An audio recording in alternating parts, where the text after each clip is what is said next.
Hello, my name is Kristina Persson. I come from Stockholm, Sweden, and I was the Minister for the Future for 2 years in the Swedish government. Unfortunately, I could not continue. Every country needs a Minister for the Future or someone doing that kind of work. And for the time being, Sweden doesn't have one. Well, we did a lot of job for those first 2 years. We had 3 working groups, one on the work in the future, one about the green transformation, and the third one was about global governments, the need of much stronger global cooperation in order to manage all these global challenges that we live with, climate for instance, but also an issue like artificial intelligence that we have been discussing today. We need to cooperate across borders. Europe is starting now, and China and United States, they are as big as if they were regions themselves, and they are doing a lot. But I'm absolutely positive that Latin America needs to do much more, both nationally and together regionally. The biggest challenge for me as a Minister for the Future was the silos. Well, most government offices are organized in silos. You have a vertical structure.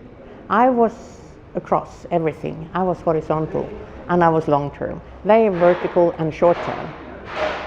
And that is the obstacle. In order to overcome this, you have to have a very active, very committed, strong leader, Prime Minister or President, because it must be him or her who is in charge of the long-term strategic thinking and doing.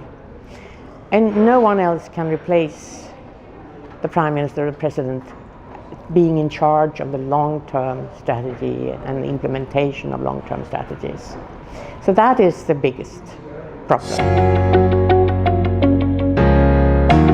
I don't say any area suffered the impact today, but there's a lot of potential of implementing artificial intelligence that is not being taken care of, not being made good use of. We can improve a lot of production processes and products and services by using artificial intelligence. But in order to do so, we need collaboration, we need an exchange of activity between the private sector and the public sector. The public sector is in the procurement, and they should work also with the private sector to develop the new services and the new products and put also demands on quality and security issues, and also the provision of data. The raw material in artificial intelligence is big data, lots of information. And this has to be made in an ethical and safe way. But it is important for the development of the technology that you have access to data. So that's one of the obstacles.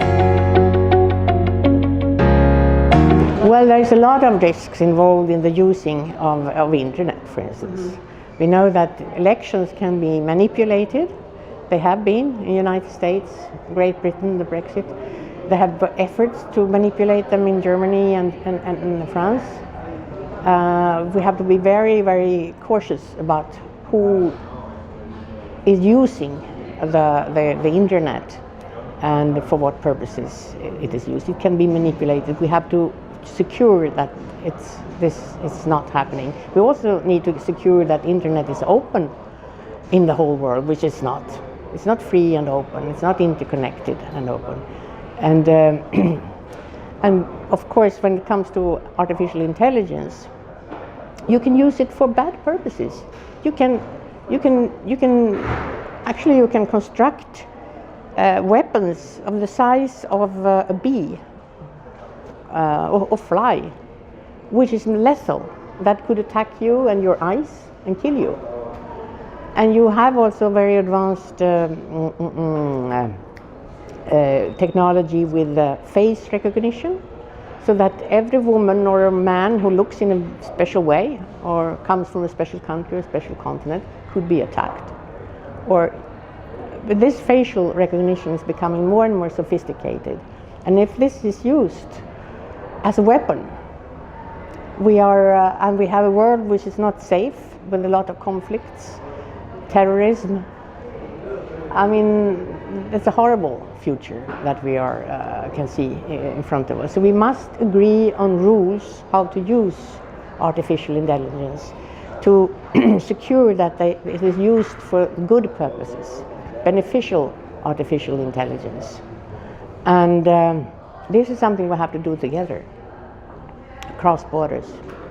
Both collaboration also with the technology, because politicians are not so, we are not usually so well informed about all the technical potential. So in the big tech giants today, both people doing the research and are being employed and being managing directors, leaders, are now also getting worried, because many of them are afraid of what the development could be in the future. So they have actually, some of them, formed an organization for good AI, to work for good AI, to prevent it from being misused and come in the wrong hands. So the idea is that artificial intelligence development must be for the good of all people, not just for a few, and for good purposes. But this is obviously not so easy to reach, as we have too weak global governance. We have weak governance within countries, and then we have weak global and regional governance. So I hope that the European Union will do a good job. They have started. And I also hope that the UN will pick this up as an important arena for work in years to come. And that Latin America becomes very active in the work.